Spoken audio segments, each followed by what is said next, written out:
जय श्री कृष्ण दोस्तों, आपका स्वागत है हमारे चैनल के स्टोरी में। आज हम आपके लिए लाए हैं जासूसों की टोली की कहानी। दोस्तों, कहते हैं कि गांव की जिंदगी बहुत सीधी सादी होती है, जहां हर सुबह सूरज की रोशनी के साथ खेतों में हरियाली लहराती है और हर शाम मिट्टी की महक के साथ घरों में सुकून भर जाता है। लेकिन क्या हो अगर इसी शांति के बीच एक ऐसा रहस्य जन्म ले जो हर दिल को दहला दे। एक बच्चा जो खेतों की ओर खेलने गया लेकिन फिर कभी वापस नहीं आया। एक चुप रहने वाला बूढ़ा जिसकी आंखों में छिपे थे डरावने सच। और चार छोटे बच्चे जो खेल खेल में बन गए जासूस और शुरू कर दी एक सच्चाई की खोज जो गांव की परतों को एक एक कर खोलने वाली थी। गांव का नाम था बासेपुर। चारों ओर खेत खलिहान, मिट्टी के घर और लोगों की सादी जिंदगी। ये गांव अपनी शांति और आपसी मेलजोल के लिए जाना जाता था। यहां कोई बड़ा अपराध कभी हुआ ही नहीं था, लेकिन उस साल की गर्मियों में कुछ ऐसा हुआ जिसने पूरे गांव की नींद उड़ा दी। 10 साल का एक लड़का चिंटू एक शाम खेतों की तरफ खेलने गया और फिर कभी वापस नहीं लौटा। उस दिन शाम को गांव के बच्चे रोज की तरह खेल रहे थे। चिंटू सबसे छोटा था मगर बहुत चंचल। वह अक्सर खेतों में दौड़ता, छिपन छिपाई खेलता और आम के पेड़ से कच्चे आम तोड़कर लाता। उसके साथ उसके दोस्त भी थे, गुड्डू, पिंकी, भोला और सरिता। सब मिलकर एक टीम जैसे थे जो दिन भर गांव के कोनों में घूमते, मस्ती करते। लेकिन उस दिन कुछ अलग था। सूरज ढलने लगा, बच्चे एक एक कर घर चले गए, लेकिन चिंटू नहीं लौटा। रात को उसकी मां गीता ने रो रो कर आसमान सिर पर उठा लिया। गांव के लोग इकट्ठा हुए। प्रधान जी ने गांव के 2 जवान लड़कों बलराम और राजू को खोजबीन के लिए खेतों की ओर भेजा। टॉर्च की रोशनी में खेतों की झाड़ियों को टटोला गया, लेकिन कोई सुराग नहीं मिला। दूसरे दिन सुबह होते ही सारा गांव परेशान हो उठा। बच्चे को ढूंढने के लिए टोली बनी, मुनादी कराई गई, लेकिन चिंटू का कहीं कोई नामो निशान नहीं था। तीसरे दिन गांव के बाहर वाले तालाब के पास चिंटू की एक चप्पल मिली। यह देखकर सबका दिल बैठ गया। लेकिन चौथे दिन कुछ ऐसा हुआ जिसने गांव के कुछ होशियार बच्चों को सोचने पर मजबूर कर दिया। पिंकी को अपने खाट के नीचे एक कागज का टुकड़ा मिला जिस पर लिखे थे कुछ अजीब शब्द। अगर सच जानना है तो खेत के बीच वाले पेड़ के पास खुदाई करो। पिंकी डर गई, लेकिन उसने ये बात अपने दोस्तों गुड्डू, भोला और सरिता को बताई। ये बच्चे अक्सर मिलकर कुछ नया करने की कोशिश करते थे। वो खुद को जासूसों की टोली कहते थे। हालांकि पहले तक यह सिर्फ एक खेल था, मगर अब हालात असली थे। चिंटू उनका सबसे प्यारा दोस्त था और उसकी तलाश करना अब उनका मकसद बन गया था। चारों दोस्त रात को खेतों की ओर निकले। रास्ते में वह बेहद डर रहे थे, लेकिन एक दूसरे का हाथ पकड़े आगे बढ़ते रहे। खेत के बीच जो आम का पेड़ था वही खुदाई करने की बात उस चिट्ठी में लिखी थी। पिंकी ने गांव के बाहर वाले लोहार से एक पुराना फावड़ा चुरा लाया था। चारों ने मिलकर खुदाई शुरू की। तकरीबन 1 घंटे की खुदाई के बाद उन्हें वहां एक पुराना टीन का डिब्बा मिला, जिसमें एक और कागज, कुछ सिक्के और एक अजीब सी लकड़ी की गुड़िया थी। कागज पर फिर वही अजीब अक्षर थे, लेकिन इस बार नीचे एक नाम लिखा था, बब्बन। बब्बन गांव से बाहर अकेला रहने वाला अधेड़ उम्र का आदमी था। लोग कहते थे कि वह थोड़ा सनकी है, किसी से ज्यादा बोलता नहीं और रात को अक्सर उसकी झोपड़ी से अजीब आवाजें आती है। जासूसों की टोली ने तय किया कि अगली रात वो बब्बन की झोपड़ी की निगरानी करेंगे। रात को चुपचाप जाकर वे उसकी झोपड़ी के पास छिप गए। अंदर से सचमुच अजीब आवाजें आ रही थी, जैसे कोई कुछ बड़बड़ा रहा हो। कभी कभी वह जोर से हंसता, कभी किसी से बात करने जैसा लगता, लेकिन वहां कोई दूसरा नहीं था। अचानक झोपड़ी के पीछे की झाड़ी हिली और टोली डर के मारे झुक गई। किसी ने झाड़ी से झांक कर देखा। एक परछाई थी जो खेत की तरफ जा रही थी। बच्चों ने उसका पीछा किया। वो आदमी एक सूखे कुएं के पास जाकर रुका। उसने चारों ओर देखा, फिर कुएं में कुछ फेंका और वापस चला गया। बच्चों ने रात को ही उस सूखे कुएं में झांका। अंदर कुछ दिखाई तो नहीं दिया, पर एक बदबू सी उठ रही थी। गुड्डू ने कहा, कल दिन में यहां दोबारा आना होगा, रोशनी लेकर। अगली सुबह स्कूल का बहाना बनाकर टोली फिर कुएं के पास पहुंची। एक लंबी रस्सी और टॉर्च लेकर वह अंदर उतरने की योजना बनाने लगे, लेकिन तभी वहां गांव के कुछ आदमी पहुंच गए। उन्हें देखकर टोली डर गई, पर उन लोगों ने बताया कि चिंटू की तलाश में वह पूरा गांव अब जंगल और कुएं तक फैला रहा है। उन्हीं में से एक बूढ़े आदमी ने कहा, इस कुएं की तली में बहुत पुराना रहस्य है। कई साल पहले भी एक बच्चा यहां से गायब हुआ था, मगर उसकी कोई खबर नहीं मिली। बच्चों के कान खड़े हो गए। क्या बब्बन इस रहस्य से जुड़ा है? क्या चिंटू अब भी जिंदा है? और वह अजीब अक्षरों वाली चिट्ठी कौन छोड़ रहा है? टोली अब और सतर्क हो गई थी। रात को वे फिर बब्बन की झोपड़ी के पास छिपे। इस बार उन्होंने देखा कि बब्बन किसी से बात कर रहा था, लेकिन वहां कोई और नजर नहीं आ रहा था। पिंकी ने अपनी छोटी सी कैमरा पेन से यह सब रिकॉर्ड किया। तभी अचानक अंदर से किसी बच्चे की चीख आई। ये सुनते ही चारों चौंक गए। गुड्डू बोला, ये चिंटू की आवाज है। वह भागकर प्रधान जी के पास गए, वीडियो दिखाया। गांव वाले इकट्ठा हुए और बब्बन की झोपड़ी पर धावा बोला गया। अंदर एक तहखाना निकला जिसमें चिंटू को बांध कर रखा गया था। बब्बन को पकड़ लिया गया और जब उससे पूछा गया कि वह ऐसा क्यों कर रहा था, तो उसने जो कहा उसने सबको और चौंका दिया। मुझे भी किसी ने ऐसा करने को कहा था, मैं तो सिर्फ मोहरा हूं।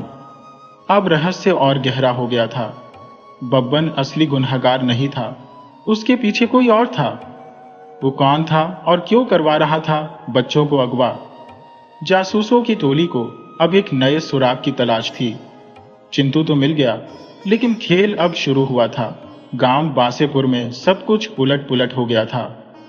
चिंटू के मिलने से गांव वालों ने थोड़ी राहत की सांस जरूर ली थी, लेकिन बब्बन की गिरफ्तारी के बाद जो बातें सामने आई, उसने सबको झकझोर कर रख दिया था। बब्बन ने कबूल किया था कि वह किसी के इशारे पर काम कर रहा था, लेकिन उस किसी का नाम बताने से पहले ही उसकी हालत बिगड़ गई। गांव के वैद्य को बुलाया गया, पर जब तक वो पहुंचते बब्बन बेहोश हो चुका था। लोग कहने लगे कि शायद उस पर किसी आत्मा का साया है या फिर किसी ने उसके मुंह पर ताला लगा दिया है। जासूसों की टोली गुड्डू, पिंकी, सरिता और भोला अब पहले से ज्यादा चौकन्ने हो गए थे।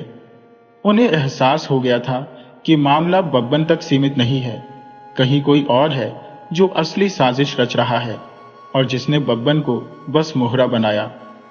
लेकिन वह कौन था और क्यों बच्चों को निशाना बना रहा था? चिंटू अब वापस घर आ गया था, लेकिन वो लगातार डरा हुआ रहता। रात को चीख कर उठ जाता और किसी बूढ़ी की परछाई की बातें करता। उसकी आंखों में डर अब भी ताजा था। पिंकी ने धीरे धीरे उससे बात की और धीरे धीरे चिंटू ने जो बताया उसने टोली को चौंका दिया। चिंटू ने कहा कि बब्बन उसे अपनी झोपड़ी के नीचे बने तहखाने में ले गया था। वहां एक दीवार पर बहुत सारी अजीब आकृतियां बनी थी, जैसे कोई तांत्रिक चित्र। एक पुरानी संदूक थी जिसमें कई काले कपड़े, लकड़ी के अजीब खिलौने और एक भारी सा लाल पत्थर रखा था। बब्बन रोज उस पत्थर को उठाता, कुछ बोलता और फिर दीवार के पास बैठकर देर तक आंखें मूंदे बैठा रहता। चिंटू ने यह भी कहा कि बब्बन कभी कभी किसी और आदमी से मिलने जाता था जो एक पीपल के पेड़ के पास आता था। उसका चेहरा उसने नहीं देखा, लेकिन उसकी आवाज बहुत भारी और डरावनी थी। वह आदमी बब्बन को कुछ चीजें देता था, कागज, राख और कुछ चुटकी भर मटमैली धूल। टोली को यकीन हो गया कि बब्बन सिर्फ जरिया था, असली गुनहगार अब भी खुले में घूम रहा है। वे फिर से योजना बनाने लगे। इस बार उन्होंने तहखाने की जांच करने का सोचा। रात को वे चुपचाप बब्बन की झोपड़ी में घुसे। तहखाना अब भी वैसा ही था, अंधेरा, सड़ी गली सी गंध और वही अजीब चित्र। संदूक अब खाली थी, लेकिन दीवार पर एक नया चिन्ह बना हुआ था, 3 उल्टे त्रिकोण और बीच में एक आंख। पिंकी ने वह चिन्ह अपनी डायरी में बना लिया। लौटते वक्त रास्ते में भोला को एक पुराना लिफाफा मिला जो शायद तहखाने के कोने से गिरा था। उसमें एक कागज था जिसमें लिखा था, 3 बार चंद्रमा के नीचे मिलने आना होगा, वरना बलिदान अधूरा रहेगा। टोली को समझ नहीं आ रहा था कि यह किसके लिए था, पर यह साफ था कि कोई तांत्रिक क्रिया चल रही है। अब उन्हें उस आदमी को खोजना था जो बब्बन से मिल रहा था। उन्होंने गांव के उस पुराने पीपल के पेड़ पर नजर रखनी शुरू कर दी जहां चिंटू के मुताबिक बब्बन जाया करता था।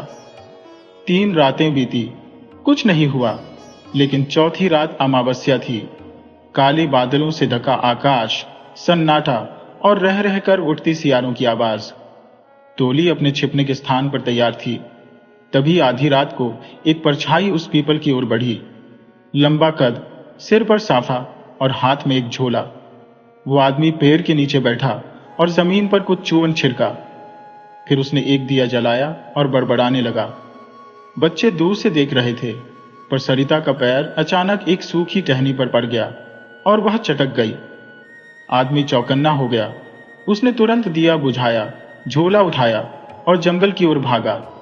टोली भी उसके पीछे दौड़ी, लेकिन जंगल में जाकर वह आदमी ऐसे गायब हो गया जैसे कभी था ही नहीं। वहां बस एक चीज मिली, एक लकड़ी की पगड़ी जिसमें एक चिट्ठी छिपी थी। उस चिट्ठी में लिखा था, अगर तुमने अगली बार रोकने की कोशिश की तो अगला बच्चा जिंदा नहीं मिलेगा। अब मामला गंभीर हो गया था।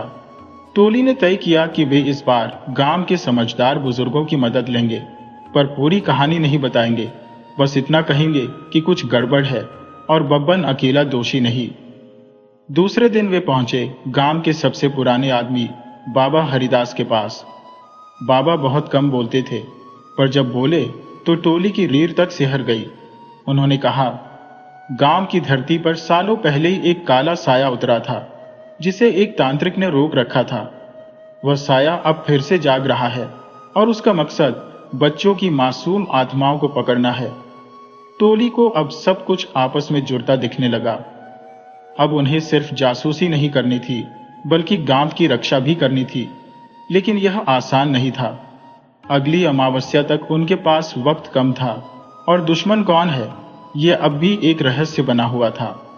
रात को सरिता को सपना आया। एक कुएं में गिरा बच्चा मदद के लिए चिल्ला रहा है। उसका चेहरा साफ नहीं था, लेकिन उसकी आंखों में वही डर था जो चिंटू की आंखों में था। क्या यह सपना था या कोई चेतावनी? अगली सुबह गांव में खबर फैली कि एक और बच्चा नंदू स्कूल नहीं पहुंचा। उसकी मां ने बताया कि वह जल्दी तैयार होकर निकला था, लेकिन स्कूल पहुंचा ही नहीं। पूरे गांव में फिर हड़कंप मच गया। अब सबकी निगाहें जासूसों की टोली पर थी। क्या वे इस बार नंदू को बचा पाएंगे? क्या वह रहस्यमय आदमी फिर से आएगा? और सबसे बड़ा सवाल, कहीं यह सब गांव की किसी पुरानी रूह से तो नहीं जुड़ा है? कहानी अब और भी गहरी हो गई थी और जासूसों की टोली को अब डर को हराकर गांव को बचाना था। नंदू के गायब होने की खबर जंगल में आग की तरह फैल गई। गांव वाले अब डर से कांपने लगे थे। 2 बच्चों के गायब होने की घटनाओं के बाद अब तीसरी बार ऐसा हुआ था और हर बार कोई गहराई से जुड़ी रहस्यमयी बात सामने आ रही थी। लोग अब इसे सामान्य घटना नहीं मान रहे थे। गांव की औरतें तुलसी के आगे दिया जलाकर मन्नतें मांगने लगी और कुछ तो अपने बच्चों को घर से बाहर भेजने तक से डरने लगे। गुड्डू, पिंकी, भोला और सरिता की टोली अब पूरी तरह सक्रिय हो चुकी थी। वे जान गए थे कि कुछ बहुत बड़ा और खतरनाक उनके गांव पर मंडरा रहा है। नंदू के गायब होने के बाद उनका पहला कदम था उस रास्ते की तलाश करना जिससे होकर नंदू स्कूल जाता था। वे सुबह सुबह उसी रास्ते पर निकले।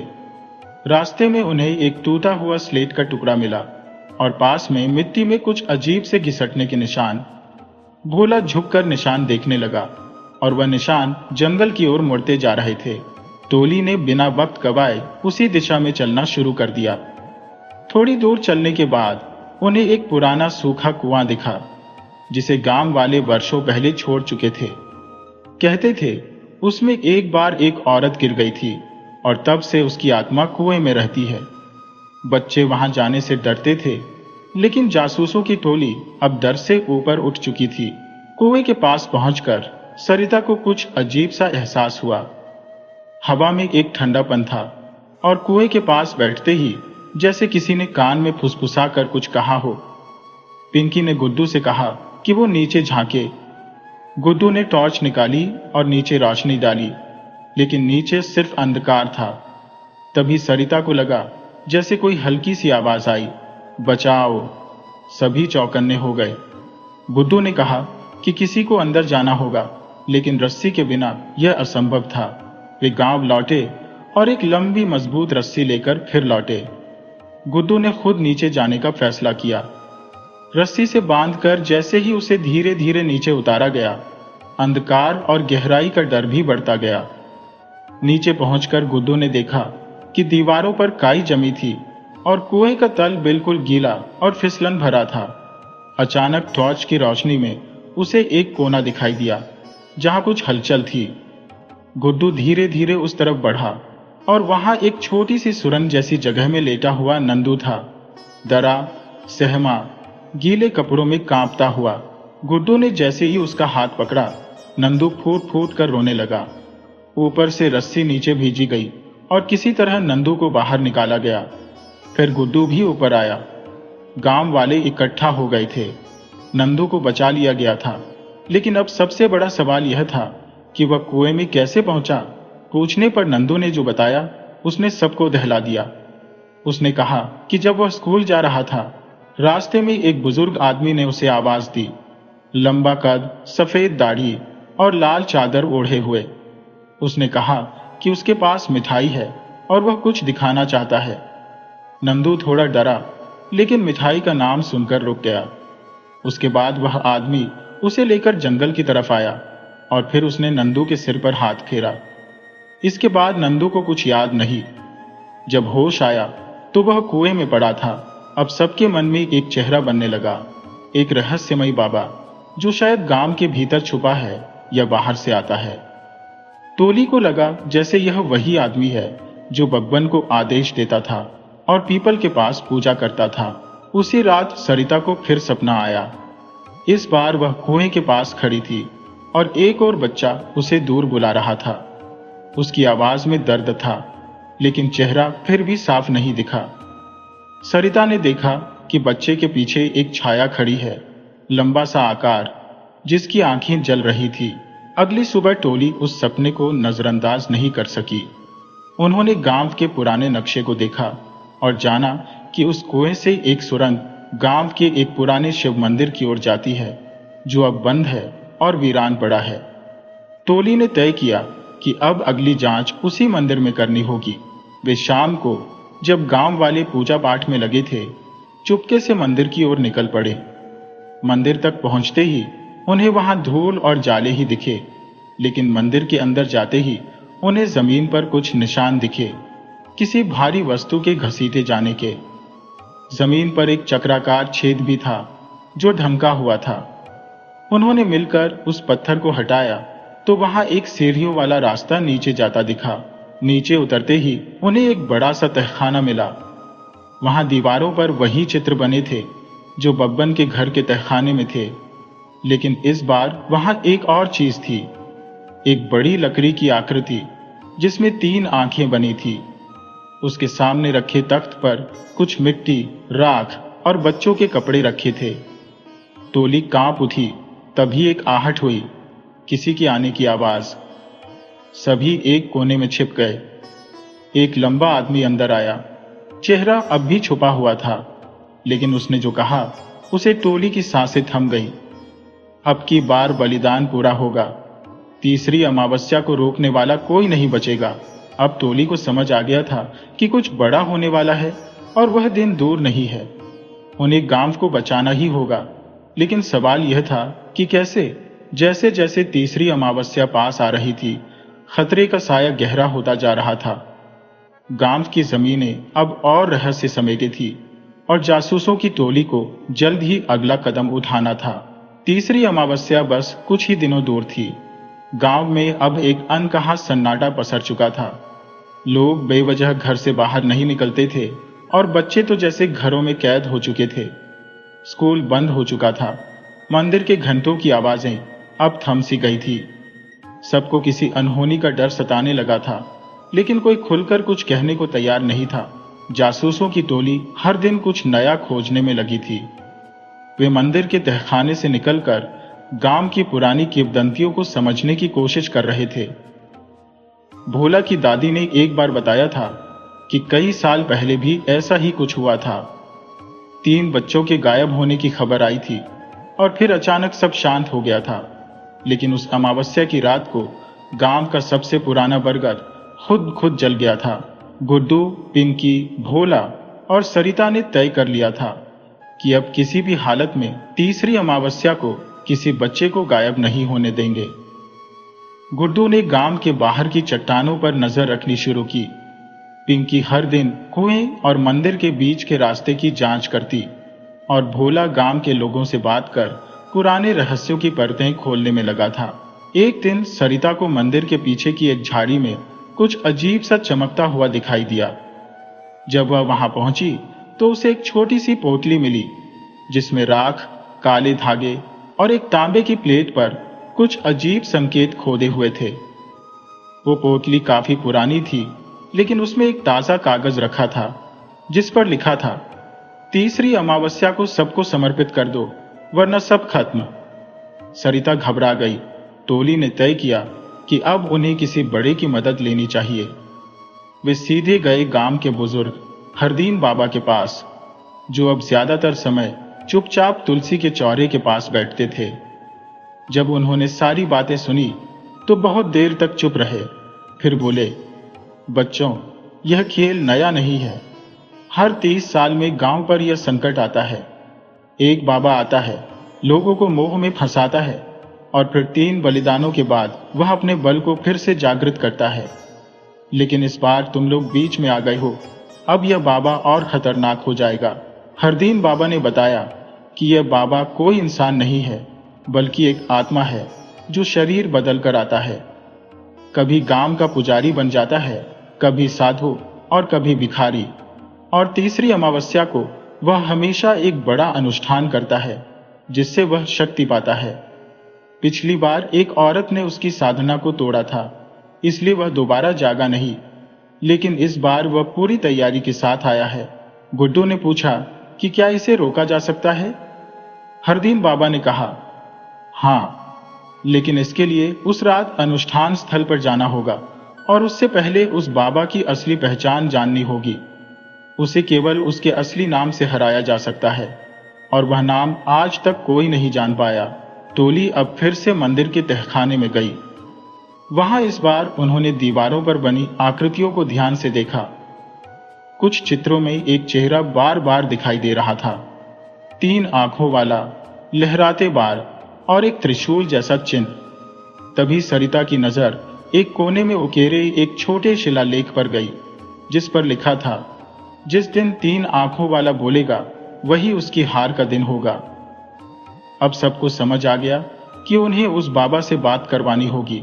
उसका नाम खुद उसकी जुबान से निकलवाना होगा, लेकिन यह करना बहुत खतरनाक था। अमावस्या से एक रात पहले टोली ने मंदिर के चारों ओर गोले में नमक, हनुमान चालीसा और नींबू मिर्च बांध दिए। गांव वालों को किसी बहाने से पंचायत भवन में इकट्ठा किया गया ताकि कोई बच्चा अकेला ना हो। रात गहराती गई और तभी मंदिर से तेज रोशनी और मंदराते स्वर सुनाई देने लगे। टोली एक खिड़की से झांक रही थी। वह बाबा लाल चोला पहने, आंखें बंद किए, कुछ अजीब भाषा में बोल रहा था। उसके चारों ओर 4 मुट्ठियों में राख और एक लकड़ी की घोड़ियां रखी थी। सरिता ने साहस कर भीतर कदम रखा। बाबा ने जैसे ही आंखें खोली, उसकी आंखों में आग थी। वह चिल्लाया, कौन हो तुम, मेरी साधना के बीच में आने वाले? सरिता बोली, हम वो हैं जो तुम्हारा नाम जानने आए हैं। बाबा हंसा, मेरा नाम लेने से क्या होगा? गुड्डू बोला, क्योंकि नाम ही तुम्हारी हार है। बाबा अचानक गुस्से में उठा और उसकी छाया 3 गुना बड़ी हो गई। उसने कहा, मैं हूं त्रिनेत्रनाथ। मैं वही हूं जिसने कई युगों से इस गांव को चलाया है। कोई नहीं रोक सकता मुझे। तभी भोला ने वह तांबे की प्लेट उसके सामने फेंकी जिस पर वही नाम खुदा था, त्रिनेत्रनाथ। बाबा की आंखें फटी की फटी रह गई। तभी पूरे मंदिर में तेज तूफानी हवा चली, दीवारें कांपने लगी और बाबा की देह से धुआं निकलने लगा। वो चिल्लाया, तुम लोगों ने मेरी पहचान उजागर कर दी। मैं फिर आऊंगा। और एक तेज विस्फोट के साथ वो गायब हो गया। मंदिर शांत हो गया। टोली को ऐसा लगा जैसे उनकी सांसें अब वापस आई हो।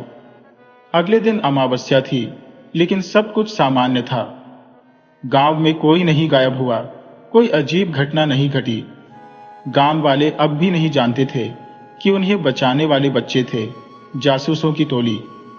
लेकिन क्या यह अंत था, या बाबा फिर किसी और रूप में लौटेगा?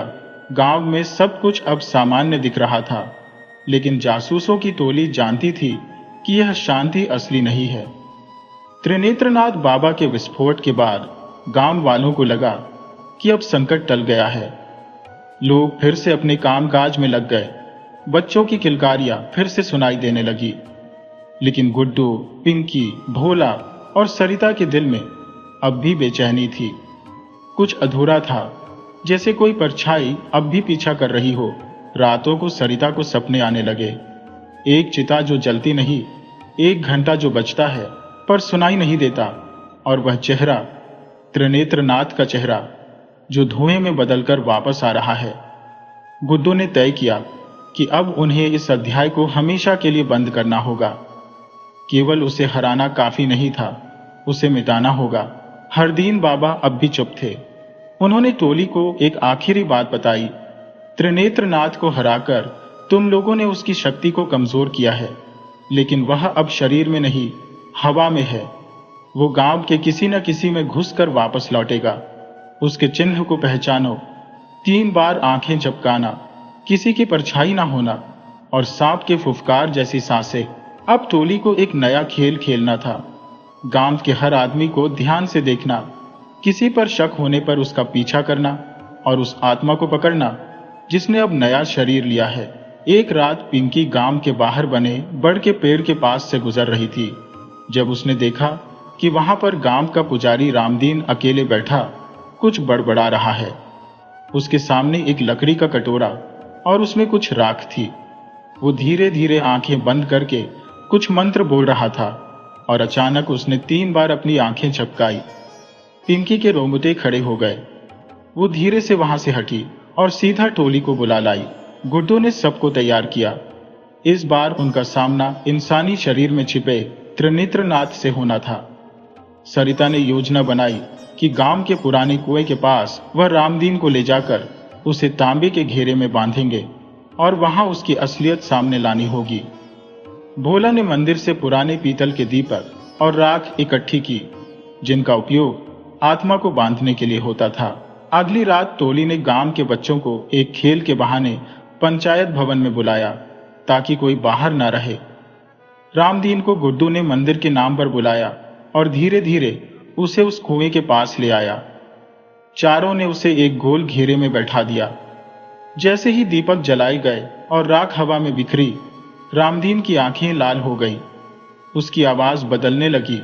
वो चिल्लाने लगा, बेवकूफ बच्चों, क्या तुम समझते हो कि मुझे फिर कैद कर सकते हो? मैं तो अब हवा हूं, पानी हूं, मैं तुम सब में समा जाऊंगा। फिर अचानक उसका शरीर कांपने लगा और उसके चारों ओर राख गोल घूमने लगी। सरिता ने वही तांबे की प्लेट उसकी ओर फेंकी और गुड्डू ने मंत्र पढ़ना शुरू किया, वही मंत्र जो दीवार पर खुदा था। त्रिनेत्रनाथ अब पूरी तरह प्रकट हो चुका था। उसका चेहरा अब रामदीन का नहीं था। 3 आंखों वाला चेहरा, जलता हुआ और आवाज गूंजती हुई, जैसे 100 लोगों के बोलने से भी भारी। गांव में अचानक बिजली चली गई, तेज आंधी चली और मंदिर की घंटियां अपने आप बजने लगी। लेकिन टोली डरी नहीं। उन्होंने त्रिशूल का निशान बनाकर उसे घेरे में बांधा। सरिता ने तांबे की प्लेट को रामदीन के सीने पर रखा और मंत्र का आखिरी भाग पढ़ा, त्रिनेत्रनाथ, तेरे नाम से तुझे नाश मिलता है। तू जहां से आया था वहीं लौट जा। धूल, राख और अंधकार में एक धमाके के साथ रोशनी फैली और रामदीन का शरीर जमीन पर गिर गया। वो बेहोश था। हवा शांत हो गई, मंदिर की घंटियां रुक गई और दीपक अपने आप बुझ गए। कुछ पल के लिए ऐसा लगा जैसे समय रुक गया हो। फिर धीरे धीरे सुबह की पहली किरण ने गांव पर दस्तक दी। गांव का आसमान साफ था, पक्षी चहचहा रहे थे और बच्चों की हंसी फिर से हवाओं में गूंजने लगी। रामदीन को होश आया, लेकिन उसे कुछ याद नहीं था, जैसे कोई सपना देखा हो। हरदीन बाबा ने कहा, अब त्रिनेत्रनाथ गया है हमेशा के लिए। इस बार उसका नाम उसके अंत का कारण बना। गांव को नहीं पता था कि यह सब करने वाले वही 4 बच्चे थे, जिन्हें वह बस शरारती या खेलने वाले समझते थे। लेकिन उनकी यह टोली अब गांव की रक्षक बन गई थी, जासूसों की टोली। और उन्होंने वादा किया कि अगर कभी गांव पर फिर कोई साया मंडराया तो वे फिर से तैयार रहेंगे। लेकिन जैसे ही टोली हंसी मजाक में पंचायत भवन की ओर बढ़ी, एक पीपल के पत्ते पर एक धुआं उड़ता दिखा और उसके साथ एक धीमी सी फुफकार गूंजती थी। क्या त्रिनेत्रनाथ सच में खत्म हुआ था, या फिर वह बस अगली अमावस्या का इंतजार कर रहा था?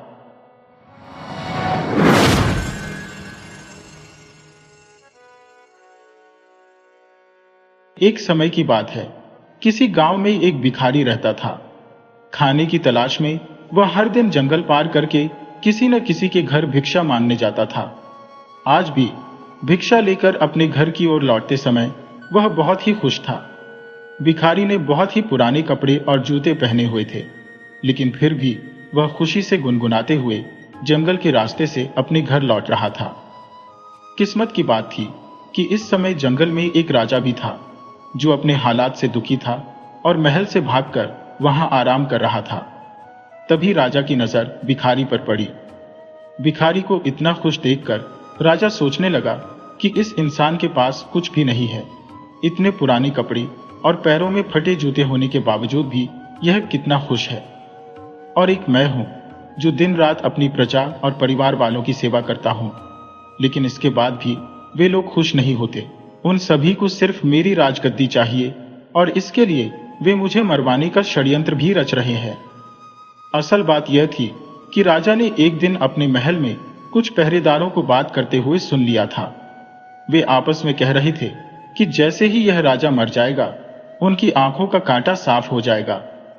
राजा की पत्नी भी बहुत पहले ही उसे छोड़कर जा चुकी थी, और राजा को कोई पुत्र भी नहीं था, जिससे उसका कोई उत्तराधिकारी भी नहीं था। जिस दिन से राजा ने अपने खिलाफ इस षड्यंत्र के बारे में सुना, तब से वह बहुत ही सावधान रहने लगा था। एक दिन राजा के खाने में उसके भाई ने जहर मिला दिया था, जिसके बारे में राजा को भनक भी नहीं थी। जब राजा खाना खाने बैठा, तभी अचानक एक बिल्ली आकर वह खाना खा गई, और कुछ ही देर बाद वह बिल्ली मर गई। इस घटना के बाद से राजा अपने खिलाफ हो रहे षड्यंत्र के प्रति बेहद सतर्क हो गया था। इन्हीं सभी बातों से परेशान होकर एक दिन राजा ने महल छोड़ दिया और बिना किसी को बताए जंगल में आ गया। वह जंगल उसकी नगरी से बहुत दूर था, इस वजह से उसे वहां कोई पहचान भी नहीं सकता था। भिखारी को देखकर राजा ने सोचा कि हम दोनों ही इंसान हैं, बस फर्क यह है कि वह खुश इंसान है और मैं दुखी राजा। जल्दी जल्दी में महल से भागते समय राजा अपनी राजसी पोशाक में था। जब भिखारी ने राजा को देखा तो थोड़ा पीछे हट गया और सोचने लगा कि मैंने तो फटे पुराने कपड़े और जूते पहने हैं, भीख न मिले तो मैं भूखा रह जाऊंगा। लेकिन इसके तो ठाट बाट ही अलग है। यह कितना खुशकिस्मत है कि इसके पास हीरे जवाहरात, सुंदर कपड़े और जूते हैं, फिर भी यह आदमी खुश नहीं दिख रहा। भिखारी ने सोचा कि चलो इस आदमी से इसके खुश न होने की वजह पूछता हूं। भिखारी राजा के पास पहुंचा और उसे राम राम बोला। राजा ने भिखारी को राम राम का जवाब दिया। भिखारी ने कहा, आप तो बहुत ही अमीर लगते हैं, शायद आप किसी कहानी के राजा हैं। राजा ने कहा, हाँ तुम सही बोलते हो, मैं सूरतगढ़ का राजा हूं और अपना राज अपने भाई को देकर यहां आ गया हूं। मेरे घर वाले दौलत के चक्कर में मुझे मारवाने का षड्यंत्र कर रहे थे। इससे बचने के लिए मैं यहां पर मन की शांति के लिए आया हूं। काफी दिनों से मैं ऐसी ही हालत में हूं। रास्ते में जो भी फल फूल मिलता है वही खाकर गुजारा कर रहा हूं। आज मुझे बहुत तेज भूख लगी है, इसीलिए मैं इधर उधर खाने की तलाश में घूम रहा हूं। तुम्हारे पास अगर कुछ खाने के लिए है तो कृपया करके मुझे थोड़ा खाना दे दो। भिखारी ने मुस्कुराते हुए राजा की तरफ देखा और कहा, अगर तुम मुझे यह अपनी सोने की अंगूठी दोगे तो मैं तुम्हें खाना दिला सकता हूं। राजा यह सुनकर खुश हो गया। उसने अपनी अंगूठी भिखारी को दे दी और बदले में भिखारी ने उसे रोटी लेकर दी। भिखारी ने राजा से कहा, तुम और मैं दोनों अकेले हैं, चलो हम दोनों साथ में ही चलते हैं। दोनों साथ में चलते हुए एक घने जंगल में पहुंचे और वहां आराम करने लगे। भिखारी ने कहा, आप कितने भाग्यवान हैं, आपके पास इतनी धन दौलत है, लेकिन मेरे पास कुछ भी नहीं है और मैं फटे पुराने कपड़े और जूते पहनकर घूम रहा हूं। आपकी अंगूठी से मेरी बहुत सी समस्याएं दूर हो जाएंगी। फिर राजा ने कहा, मैं भी तुम्हारी ही तरह कुछ सोच रहा था। तुम्हें फटे जूते की परवाह किए बिना खुशी से अपने रास्ते जाते देख मैंने सोचा कि तुम्हारी जैसा खुश नसीब कोई नहीं होगा। मेरे पास सब कुछ होते हुए भी मैं खुश नहीं हूं। फिर बातों ही बातों में भिखारी ने राजा से उसके राज्य की सारी जानकारी पूछ ली और फैसला किया कि रात के समय राजा जब सो जाएगा तो वह उसके कपड़े और गहने लेकर वहां से भाग जाएगा। रात हो चुकी थी। जब तक राजा सोया नहीं तब तक भिखारी उससे मीठी मीठी बातें करता रहा। रात को उसने राजा के खाने में बेहोशी की दवा मिलाकर उसे दे दी। इसके बाद राजा गहरी नींद में सो गया। फिर भिखारी ने राजा के कपड़े और उसके सारे गहने पहने और वहां से भाग गया। राजा सोता ही रह गया, लेकिन जो भिखारी अब राजा के कपड़े पहने हुए जा रहा था उसे रास्ते में कुछ चोरों ने देख लिया। उन्होंने समझा कि यह कोई राजा है और उसे पकड़ लिया। उन्होंने उससे पूछा, तुम कहां के राजा हो? अगर नहीं बताओगे तो तुम्हें मारकर फेंक दिया जाएगा। भिखारी ने चोरों से कहा, मैं राजा नहीं हूं। मैंने अपनी लालच की वजह से एक राजा के सारे कपड़े और गहने चोरी कर लिए थे। वह राजा अपने जीवन से दुखी होकर जंगल में खाने के लिए भटक रहा था। लेकिन चोरों ने उसकी बात का विश्वास नहीं किया और बोले, तुम नाटक कर रहे हो। उन्होंने भिखारी को फिर से मारना शुरू कर दिया और पूछा, सच सच बताओ कि तुम कहां के राजा हो? इस बार भिखारी ने चोरों की मार से बचने के लिए यह बात स्वीकार कर ली। हां, मैं राजा राय प्रताप हूं, जो सूरतगढ़ का राजा है। मेरा भाई राय बहादुर मेरे राज्य का मंत्री है। लेकिन चोर अभी भी उसकी बात का भरोसा नहीं कर रहे थे। दूसरी तरफ जब राजा की नींद खुली तो वह भिखारी को बुलाने लगा। उसने अपने आसपास देखा तो उसके पास सिर्फ एक पोटली थी जिसमें भिखारी का कुछ सामान पड़ा हुआ था। इधर चोर सूरतगढ़ के महल में पहुंच गए और वहां के मंत्री राय बहादुर से कहते हैं, हमारे पास तुम्हारा भाई है। अगर उसे जिंदा बचाना चाहते हो तो हमें 3000 सोने के सिक्के देने होंगे। यह सुनकर राय बहादुर ने कहा, इसके लिए तुम्हें मेरे भाई के मुंह पर कपड़ा बांधकर राजमहल में लाना होगा, तभी हम तुम्हें 3000 सोने के सिक्के देंगे।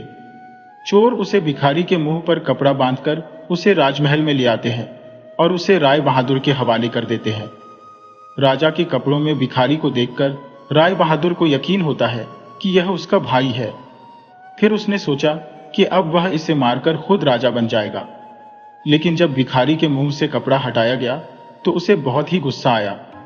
उसने चोरों से कहा, मुझे पता है कि तुम लोग दौलत के चक्कर में मुझे झूठ बोल रहे हो। ये आदमी मेरा भाई नहीं है। हम तुम्हें 2 महीने का समय देते हैं।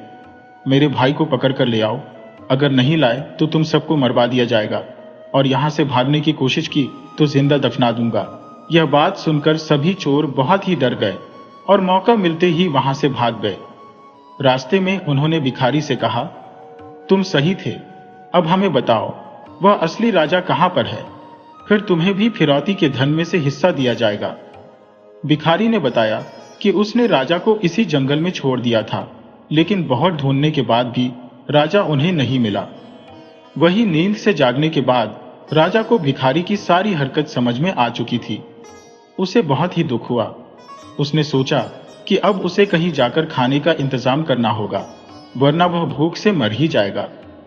उसके पास एक पोटली पड़ी थी जो शायद उस भिखारी की रह गई थी। उसने पोटली खोली तो उसमें एक साधु का चोला था। राजा ने साधु का चोला पहनकर साधु का भेष बना लिया। कई दिनों तक राजा भूखा और प्यासा ही चलता रहा। जो भी सूखे फल उसे मिलते वह खा लेता। साधु का भेष बनाए हुए राजा जंगल से निकलकर एक छोटे से गांव में जा पहुंचा। वहां एक नदी के किनारे पहुंचकर वह सो गया। 2 दिनों तक वह सोता ही रहा।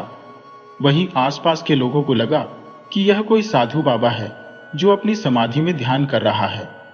लोगों ने सो रहे राजा के पास चावल चढ़ा दिए तो कुछ लोगों ने धूप जला दी। जब तीसरे दिन राजा की नींद खुली तो उसने अपने पास बहुत सारे फलों का चढ़ावा देखा। यह सब देखकर वह बहुत ही खुश हो गया। राजा ने मन ही मन सोचा, सन्यासियों का जीवन कितना अच्छा है, बिना मेहनत किए भजन मिल जाता है। अब उसे यहां से जाने और खाने की आवश्यकता नहीं है। राजा ने वहीं पर एक कुटिया बना ली और उसमें रहने लगा। गांव के लोग उसकी पूजा करते और चढ़ावे में खाने के लिए फल और अन्य चीजें दे जाते थे।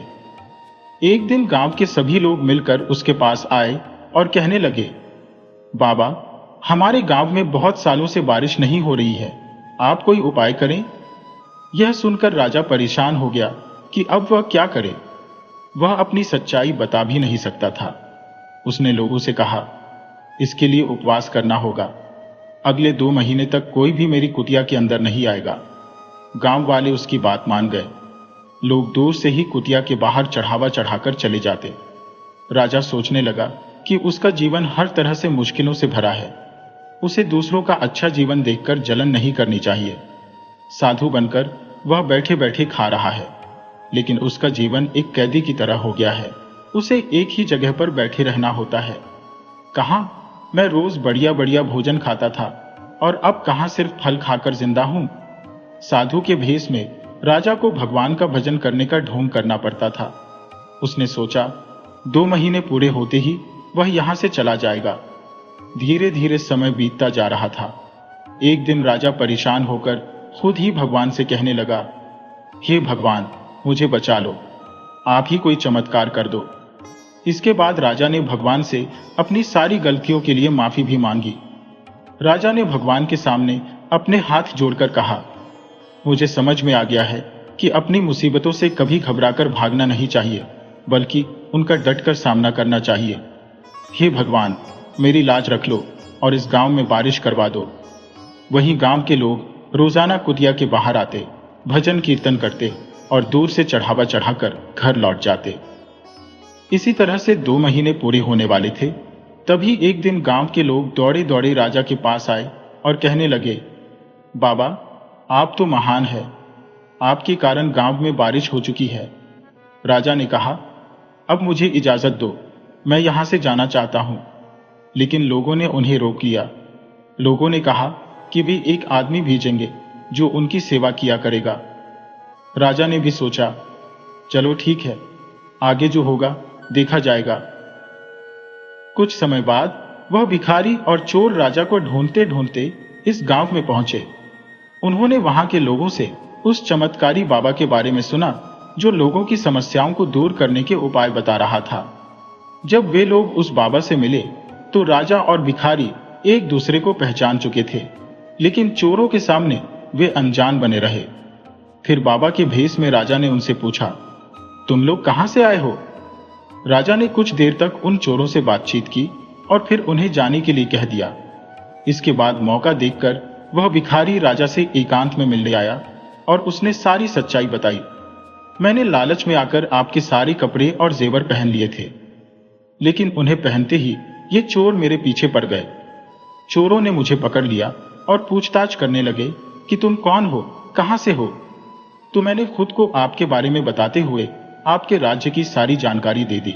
उसके बाद ये चोर मुझे राजमहल में ले गए, जहां पर 3000 सोने के सिक्कों में वे मुझे आपके भाई को देने वाले थे। आपके भाई ने बताया कि वह आपको मारना चाहता है और खुद राजा बनना चाहता है। लेकिन जब उसने मेरा चेहरा देखा तो उसने मुझे पहचान लिया और चोरों को 2 महीने के अंदर आपको ढूंढ निकालने के लिए कहा। तभी से हम आपको ढूंढ रहे हैं। भिखारी ने राजा से कहा, तुम साधु बनकर इन चोरों को जो कहोगे यह मान जाएंगे। इसके बाद राजा, जो कि साधु के भेष में था, चोरों के सामने आया और भिखारी से सुनी हुई सारी समस्याओं को चोरों को बताने लगा। यह सुनकर सारे चोर हैरानी में पड़ गए।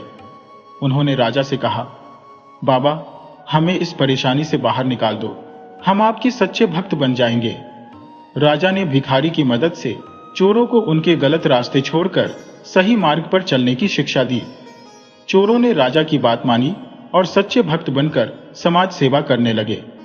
राजा ने इस घटना से सीखा कि हर हाल में धैर्य रखना चाहिए और समस्याओं का सामना करना चाहिए। अंत में राजा ने भिखारी को भी माफ कर दिया और उसे अपने साथ महल ले आया, जहां भिखारी को एक सम्मानजनक जीवन मिल गया। साधु बने हुए राजा ने कहा, तुम लोग मुझे राजा के महल में ले चलो, मैं वहां जाकर खुद ही सब कुछ देखना चाहता हूं।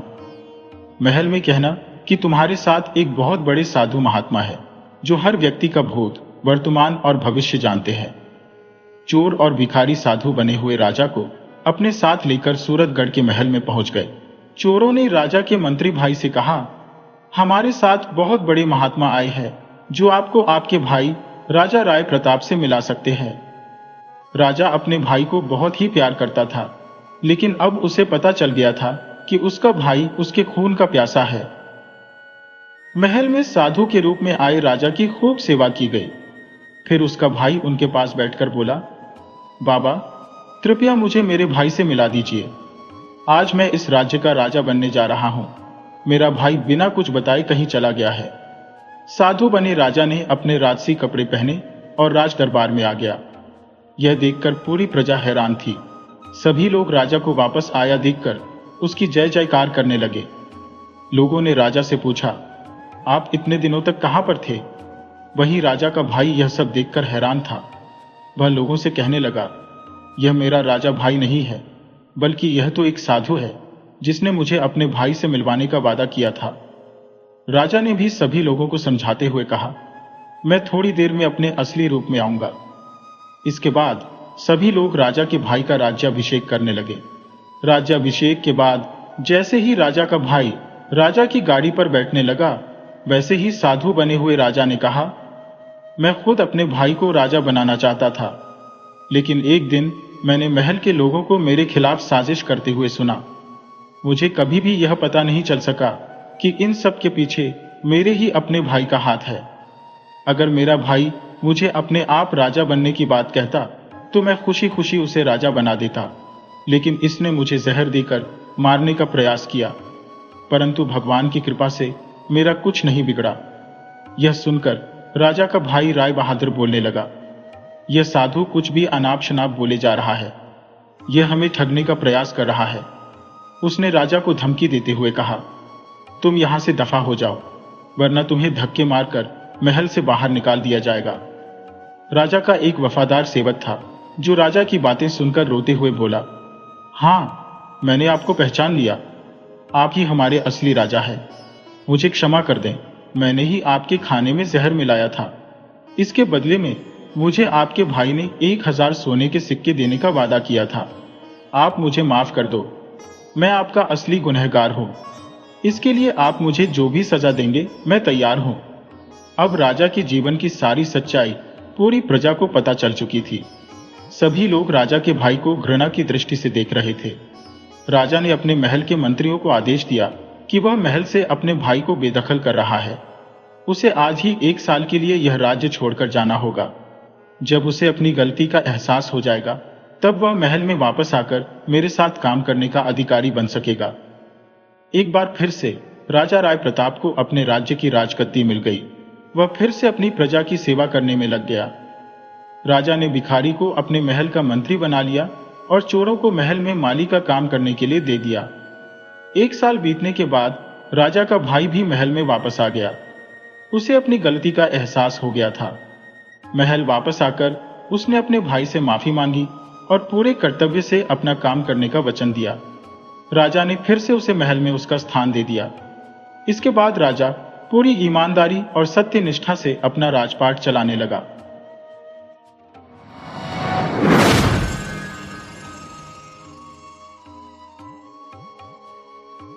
रतनगढ़ नाम के एक राज्य पर राजा रतनसेन का शासन हुआ करता था।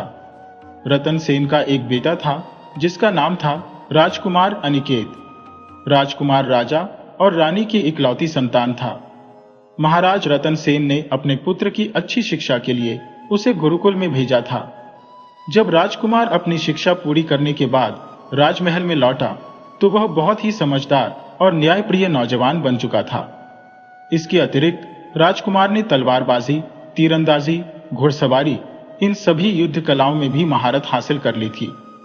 महाराज को पूरी उम्मीद थी कि उनके बाद जब राजकुमार राजगद्दी संभालेगा तो एक प्रजापालक राजा बनकर प्रजा की सेवा करेगा। एक दिन महाराज ने राजकुमार को अपने पास बुलाया और कहने लगे, युवराज, हमारी बात तुमने ही इस राज्य का सिंहासन संभालना है। इस राज्य के होने वाले राजा तुम ही हो, लेकिन मेरी एक इच्छा है कि तुम राजगद्दी संभालने से पहले इस दुनिया को घूम फिर लो, इस संसार का भ्रमण कर लो, क्योंकि मेरा मानना यह है कि इस यात्रा से तुम बहुत सी बातें सीख पाओगे। तुम्हें इस तरह के अनुभव प्राप्त होंगे जो राजमहल में रहकर नहीं हो सकते, और वे सभी अनुभव राजा बनने के बाद तुम्हारे बहुत ही काम आएंगे। इस भ्रमण के बाद तुम्हें पता चलेगा कि हमारी जनता के सुख दुख क्या है। तो बस तुम अपने सफर की तैयारी कर लो, लेकिन यह बात याद रखना कि इस सफर के दौरान तुम एक राजकुमार नहीं बल्कि एक साधारण मनुष्य बनकर जाओगे। किसी को भी इस बारे में पता न लगे कि तुम एक राजकुमार हो, इसलिए तुम एक साधारण व्यक्ति का वेश बनाकर दुनिया की यात्रा करने के लिए निकलोगे। इसके अलावा महल से निकलते हुए तुम्हारे पास कुछ भी धन नहीं होगा, ना ही सवारी करने के लिए कोई घोड़ा होगा। यात्रा के दौरान धन कमाने के लिए तुम्हें मेहनत मजदूरी करनी पड़ेगी। इसी से तुम जान सकोगे कि हमारे राज्य के गरीब लोग किस तरह से अपना जीवन यापन करते हैं, उन्हें किस तरह की मुश्किलें जीवन में झेलनी पड़ती हैं। इसके बाद जब तुम लौटकर वापस महल में आओगे तो तुम्हारे पास अपना कमाया हुआ धन भी होना चाहिए। यह धन तुम अपनी मेहनत और ईमानदारी से कमाओगे। अगर तुम इन शर्तों को पूरा करते हुए सफल हुए तो मैं समझूंगा कि इस राज्य की बागडोर तुम बहुत ही अच्छे से संभाल सकोगे। राजकुमार ने महाराज को इस बात का वचन दिया कि वह इन सभी शर्तों को पूरा करेगा, और फिर राजकुमार ने दुनिया की सफर पर जाने के लिए तैयारी शुरू कर दी। राजकुमार के महल को छोड़कर जाने की खबर जब महारानी तक पहुंची तो वह बहुत ही परेशान हुई। अपनी मां की परेशानी को देखते हुए राजकुमार अपनी मां को समझाने लगा और कहने लगा, मुझे यह एक बहुत ही अच्छा अवसर मिला है। मैं दुनिया के सफर पर निकलूंगा तो मुझे बहुत कुछ सीखने को मिलेगा, और इस यात्रा का अनुभव करना मेरे लिए बहुत ही आवश्यक है। यह अनुभव मेरी आने वाली जिंदगी में मुझे बहुत ही काम आएगा। महारानी ने दिल पर पत्थर रखकर राजकुमार को जाने की आज्ञा दे दी। अगले दिन राजकुमार दुनिया के सफर पर निकल पड़ा। राजकुमार के शरीर पर ना तो कीमती कपड़े थे और ना ही उसके पास कोई घोड़ा था। वह एक साधारण आदमी के वेश में महल से निकल पड़ा। महाराज के आदेश के अनुसार राजकुमार के पास फूटी कौड़ी भी नहीं थी। चलते चलते दोपहर हो चुकी थी। राजकुमार ने अब तक काफी रास्ता तय कर लिया था। वह कई गांव और कस्बों को पार करता हुआ आगे ही बढ़ता जा रहा था। अब उसके सामने एक खुला मैदान था। मौसम बहुत ही सुहावना हो रहा था। आसमान पर हल्के हल्के बादल छाए हुए थे। राजकुमार को अब भूख लगने लगी थी। चलता चलता राजकुमार एक जंगल में जा पहुंचा। जंगल में फलों के बहुत से पेड़ थे। राजकुमार ने पेड़ों से फल तोड़े और उन्हें खाकर अपनी भूख शांत की। जंगल में कई ऐसी झाड़ियां थी जिन पर बेर लगे हुए थे। उनमें से कुछ बेर तोड़कर राजकुमार ने अपनी जेब में रख लिए, यह सोचकर कि कहीं उसे दोबारा भूख लगेगी तो यह बेर खाकर अपनी भूख शांत कर लेगा। नजदीक ही एक नदी बह रही थी। राजकुमार ने नदी से पानी पिया और फिर वापस अपने सफर पर आगे बढ़ने लगा। राजकुमार सोच रहा था कि वह किसी गांव तक पहुंच जाए।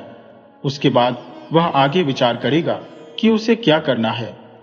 ईश्वर का नाम लेकर वह आगे की तरफ बढ़ने लगा। उसे चलते चलते काफी देर हो चुकी थी।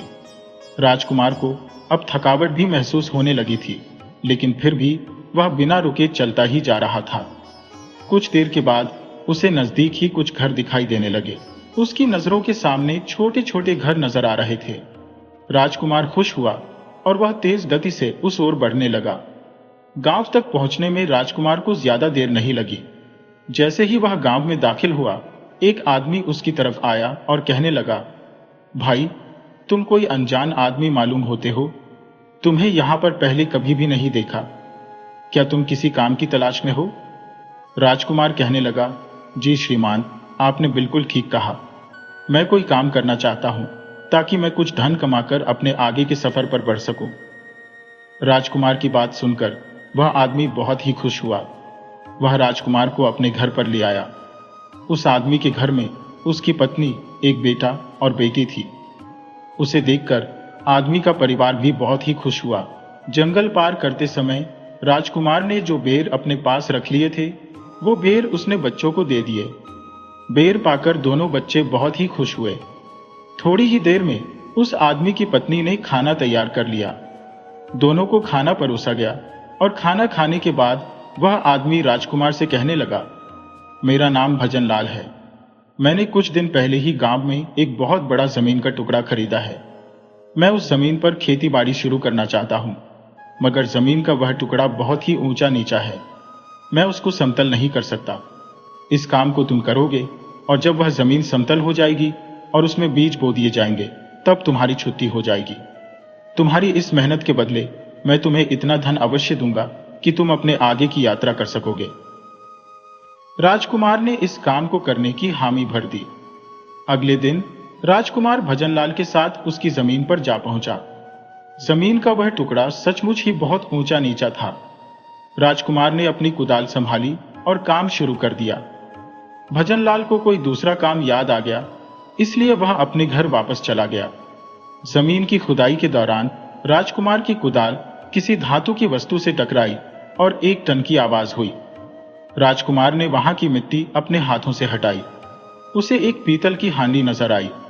जब राजकुमार ने हांडी बाहर निकाली तो देखा उसमें चमचमाती हुई अशर्फियां मौजूद थी।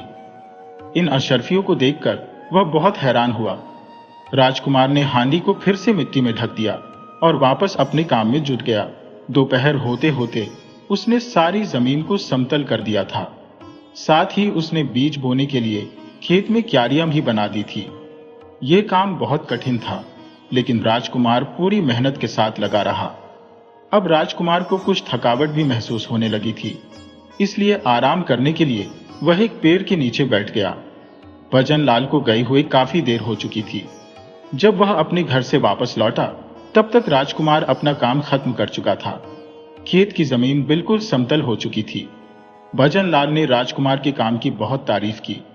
भजनलाल अपने साथ खाना भी लेकर आया था और फिर दोनों ने एक साथ बैठकर खाना खाया। राजकुमार ने अभी तक भजनलाल को अशर्फियों की हांडी के बारे में कुछ नहीं बताया था। दूसरे दिन जब बीज बोने की बारी आई तो राजकुमार ने भजनलाल को वह हांडी दिखाई। यह देखकर भजनलाल बहुत खुश हुआ और कहने लगा, तुम तो बहुत ईमानदार आदमी हो। अगर तुम चाहते तो इस हांडी को चुपके से निकालकर यहां से जा सकते थे। मैं तुम्हारी ईमानदारी से बहुत खुश हूं। इस हांडी में जितनी भी अशर्फियां हैं, मैं उनमें से आधी अशर्फियां तुम्हें दे दूंगा। लेकिन राजकुमार कहने लगा, श्रीमान, यह हांडी आपके खेत से निकली है, इसलिए यह आपकी ही संपत्ति है। मेरा इस पर कोई अधिकार नहीं है। भजनलाल कहने लगा, नहीं भाई, तुम जो भी कहो, इसमें से आधा हिस्सा तुम्हें ही रखना पड़ेगा। राजकुमार के बहुत मना करने के बावजूद भी भजनलाल नहीं माना। उस हांडी में 1000 सोने की अशर्फियां थी। भजनलाल ने 500 अशर्फियां राजकुमार को दे दी। राजकुमार सोचने लगा कि वह इन अशर्फियों का क्या करेगा।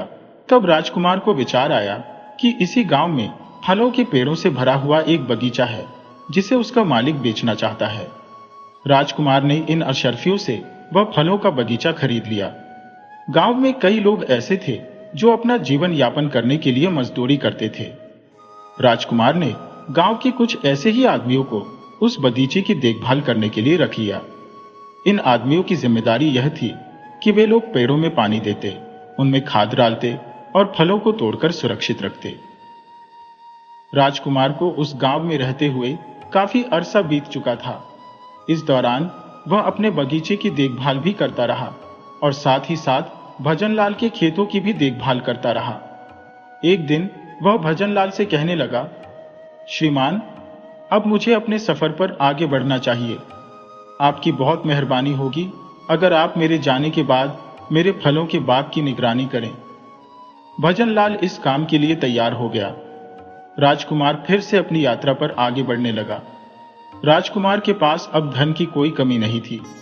भजनलाल ने चलते समय उसे अशर्फियों की एक थैली भी दी, जो खेतों में काम करने की मजदूरी थी। अब राजकुमार ने एक बहुत अच्छी नस्ल का घोड़ा भी खरीद लिया। इस वजह से अब सफर तय करने में उसे आसानी हो गई थी। अब क्योंकि राजकुमार के पास काफी धन जमा हो चुका था, इसीलिए अब उसे कोई भी काम करने की आवश्यकता नहीं थी। वह जिस भी गांव में जाता, वहां पर एक सराय में रुक जाता, लोगों से मिलता और उनकी परेशानियों के बारे में पूछता। इस यात्रा में उसे बहुत मजा आ रहा था। उसे इस बात की जानकारी भी हो गई कि उसके राज्य में रहने वाली गरीब जनता को किस तरह की मुसीबतों का सामना करना पड़ता है। उसने यह निश्चय कर लिया कि जब वह महल में वापस जाएगा तो महाराज से इस बारे में बात करेगा। राजकुमार को महल से निकले हुए काफी समय बीत चुका था। राजकुमार को अब अपने पिताजी, महाराज और रानी की याद सताने लगी थी। इस अवधि के दौरान राजकुमार ने पूरे राज्य को घूम लिया था। अब वह वापस चलने का फैसला करता है। जब राजकुमार अपने वापसी के सफर पर निकला तो नगर के कोतवाल की कचहरी के बाहर बहुत से लोगों की भीड़ जमा देखकर वहां पर रुक गया। एक बुढ़िया को घेरकर बहुत से लोग खड़े थे। बुढ़िया जोर जोर से रो रही थी। यह सारा दृश्य देखकर राजकुमार की इच्छा हुई कि वह भी जाने आखिर हुआ क्या है। भीड़ को चीरता हुआ राजकुमार बुढ़िया के पास पहुंचा और पूछने लगा, बुढ़िया माई, आखिर तुम कोतवाल की कचहरी के बाहर बैठकर क्यों रो रही हो? बुढ़िया कहने लगी, बेटा क्या बताऊं, मेरा जवान बेटा जिसका नाम सरजू है, उसे कोतवाल ने कारागार में बंद कर रखा है और वह उसको छुड़ाने के लिए मुझसे 500 अशर्फियों की रिश्वत मांग रहा है। अब तुम ही बताओ, मैं गरीब बुढ़िया इतना पैसा कहां से लेकर आऊं? राजकुमार ने कहा, अम्मा तुम मुझे पूरी बात बताओ, आखिर तुम्हारा बेटा किस अपराध के लिए कारागार में डाला गया है? वह बुढ़िया कहने लगी, बेटा बात यह है कि हमारे गांव में अक्सर लुटेरे आकर लूटपाट किया करते थे। किसी में भी इतनी हिम्मत नहीं थी कि वह उनका विरोध कर सके, लेकिन मेरा बेटा जवान और बहादुर है और वह एक दिन उन लुटेरों का सामना करने के लिए उनसे भिड़ गया। लुटेरों के साथ हुई हाथापाई में एक लुटेरे को उसने बहुत ज्यादा जख्मी कर दिया। अब होना तो यह चाहिए था कि कोतवाल को उन लुटेरों को पकड़ना चाहिए था, लेकिन बजाय इसके बेईमान कोतवाल ने मेरे ही बेटे को पकड़कर कारागार में डाल दिया। उस पर इल्जाम यह लगा कि उसने गांव में झगड़ा किया है। अब उसे छुड़वाने के लिए मुझसे रिश्वत मांग रहा है। बुढ़िया के आसपास जमा लोग उसी गांव के थे। उन्होंने भी बुढ़िया की बात को सच बताया। यह सच्चाई जानकर राजकुमार कहने लगा, आप सभी लोग मिलकर नगर के न्याय अधिकारी के पास कोतवाल की शिकायत क्यों नहीं करते? सभी लोग कहने लगे कि न्याय अधिकारी भी एक भ्रष्ट अधिकारी है, वह उनकी फरियाद नहीं सुनता। इसके बाद राजकुमार ने अपनी अशर्फियों की थैली उस बुढ़िया को देते हुए कहा, अम्मा तुम ये अशर्फियां कोतवाल को देकर अपने बेटे को छुड़ा लो।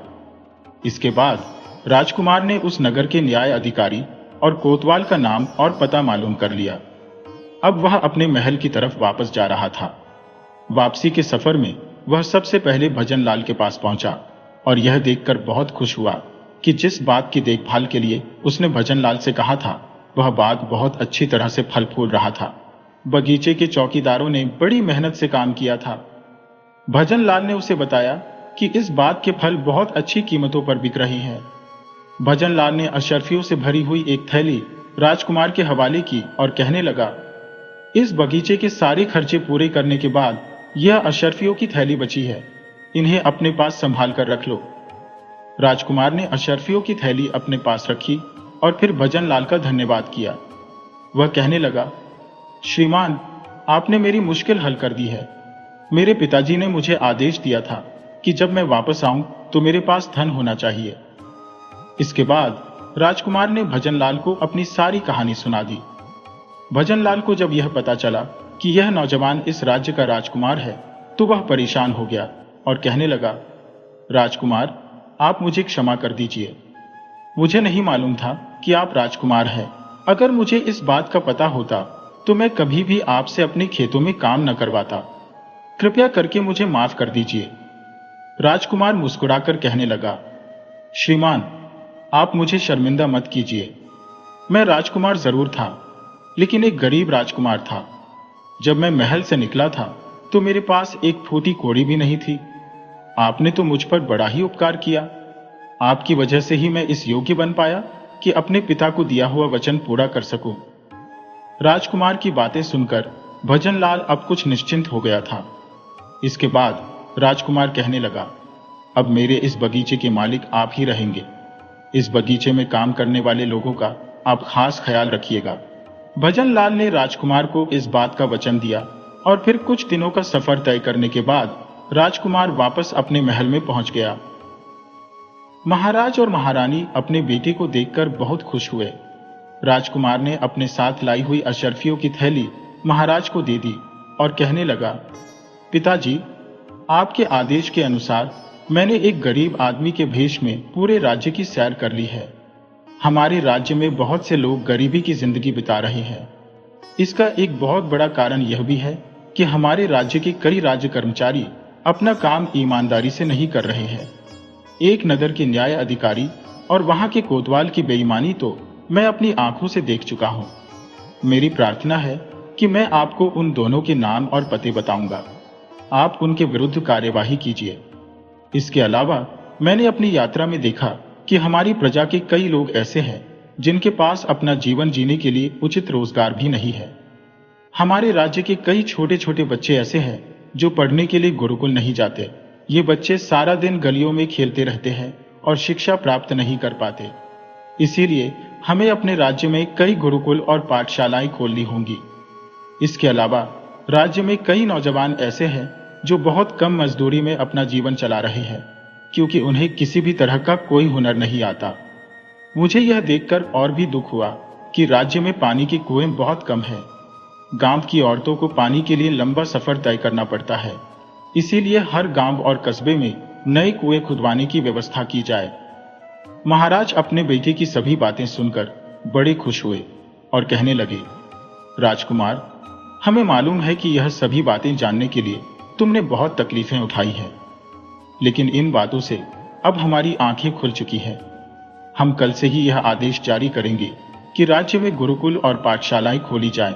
हर गांव और देहात में जगह जगह कुएं खुदवाए जाएं। राज्य के नौजवानों को अलग अलग तरह के हुनर सिखाने की व्यवस्था की जाए। साथ ही अपने राज्य कर्मचारियों को पूरी ईमानदारी से काम करने का आदेश भी दिया जाएगा। यदि कोई भी बेईमानी करते हुए या रिश्वत लेते हुए पकड़ा गया तो उसे तुरंत कारावास में डाला जाएगा। साथ ही तुम जिस न्याय अधिकारी और कोतवाल के बारे में हमें बता रहे हो, उन्हें भी दंड दिया जाएगा। और फिर इसके बाद ऐसा हुआ भी। कुछ दिनों में ही महाराज के आदेश का पालन होना शुरू हो गया। ज्यादा समय नहीं लगा और महाराज के आदेशों की वजह से राज्य की जनता अब खुशहाली से अपना जीवन बिताने लगी। महाराज, रानी और राजकुमार अपने राज्य की जनता को खुश देखकर बहुत प्रसन्न थे। कुछ समय के बाद राजकुमार का विवाह पड़ोस के ही एक राज्य की सुंदर राजकुमारी के साथ कर दिया गया। इसके बाद महाराज ने अपने बेटे का राज तिलक किया और अपने राज की राजगद्दी उसे सौंप दी। साथ ही अपनी बाकी की जिंदगी ईश्वर की भक्ति में गुजारने लगे। तो दोस्तों, आपको आज की कहानी कैसी लगी, ये कमेंट करके जरूर बताइएगा। इसी तरह की मजेदार कहानियां देखने के लिए चैनल को सब्सक्राइब कर लीजिए और वीडियो को लाइक करना बिल्कुल मत भूलिए।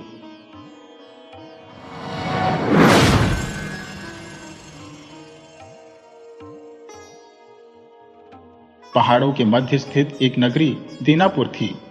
वहां पहुंचने का कोई सुसज्जित मार्ग नहीं था। यह बात तब की है जब बिजली पहाड़ों तक नहीं पहुंची थी।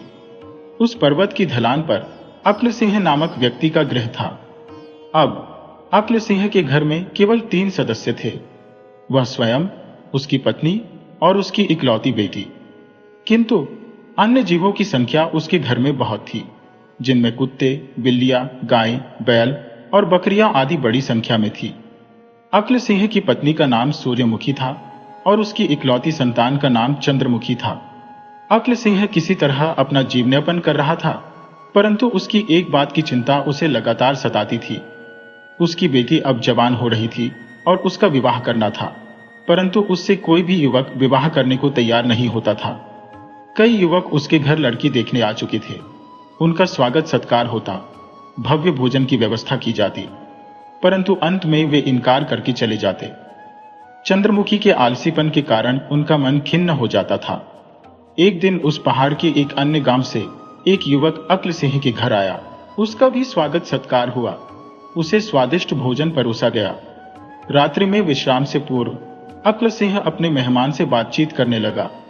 उसने कहा, इस घर में 3 सदस्य हैं, परंतु सारा काम मेरे कंधों पर ही है। बहुत मुश्किल से अपना घर संभाल पा रहा हूं।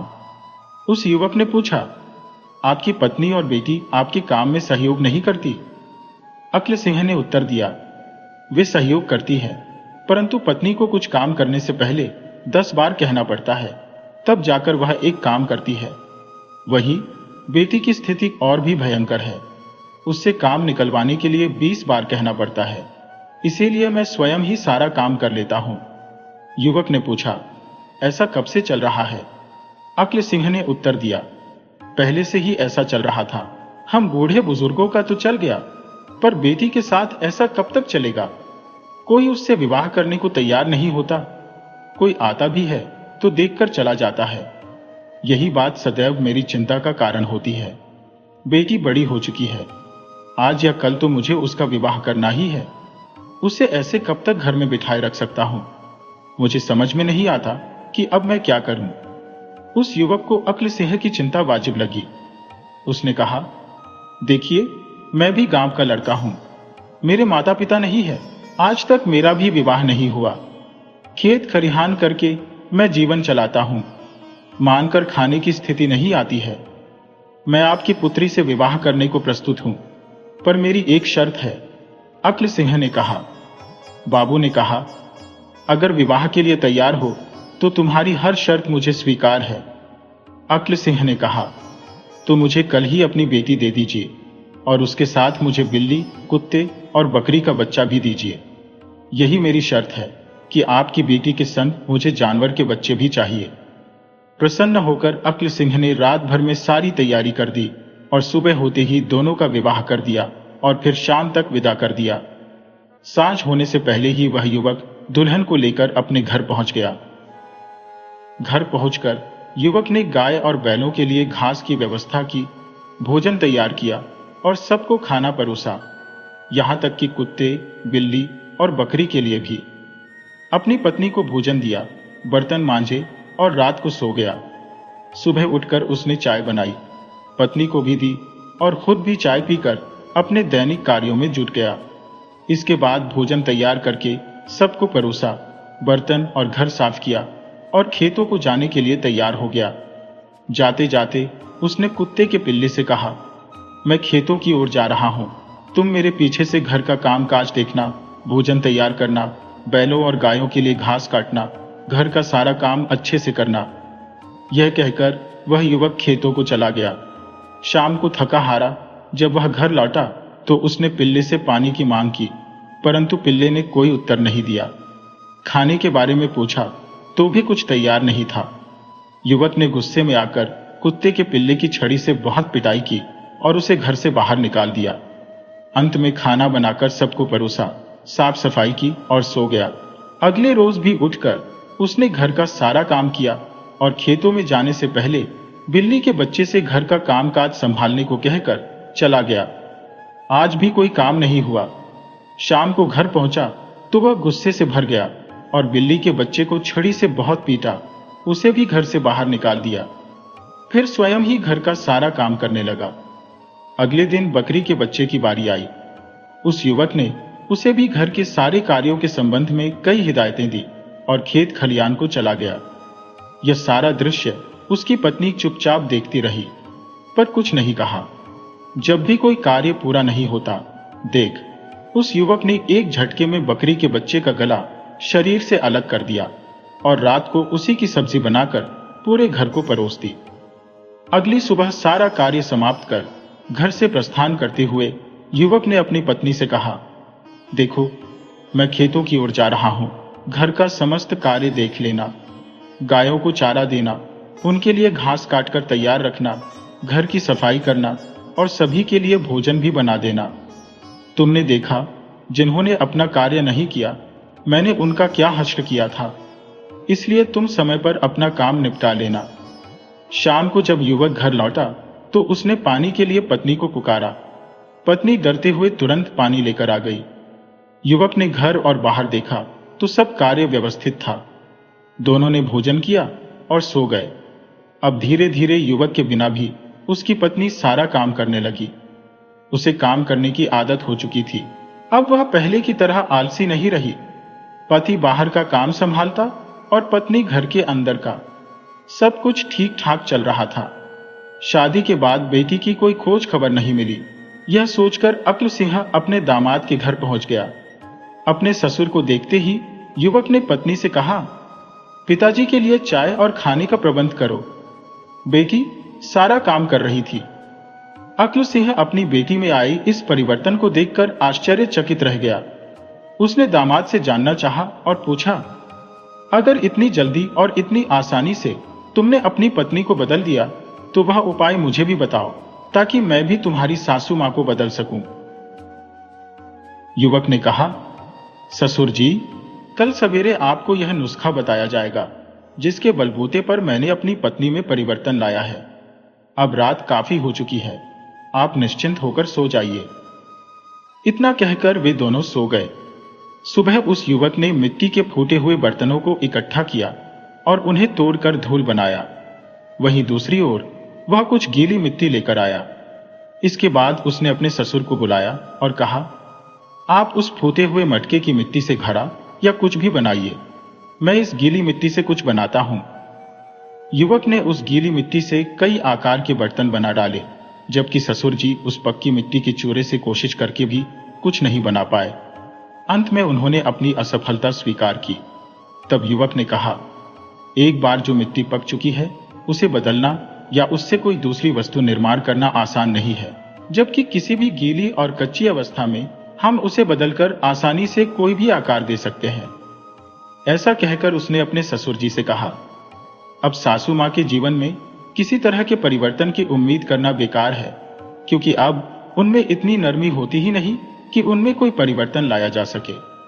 ससुर जी समझ गए कि अब उन्हें अपनी आलसी पत्नी के साथ ही पूरा जीवन बिताना पड़ेगा, लेकिन वह खुश थे कि उनकी बेटी इस आलसीपन से बाहर आ गई थी। इसका सारा श्रेय वह अपने दामाद की बुद्धिमानी को देते थे।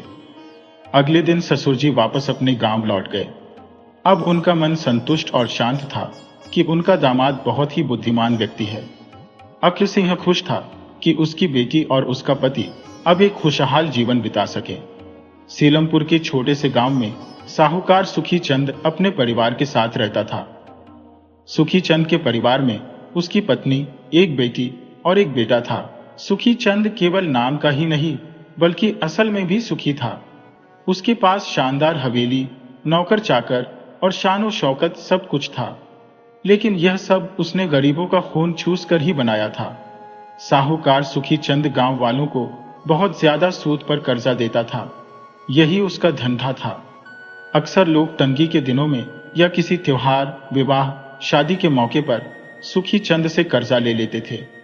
जब फसल अच्छी होती तो थोड़ा थोड़ा करके कर्जा उतारने लगते, लेकिन जिस साल सूखा पड़ता तो कर्ज तो छोड़ो, गांव वाले सूद तक नहीं दे पाते थे। सुखी चंद ऐसे ही मौकों की फिराक में रहता था।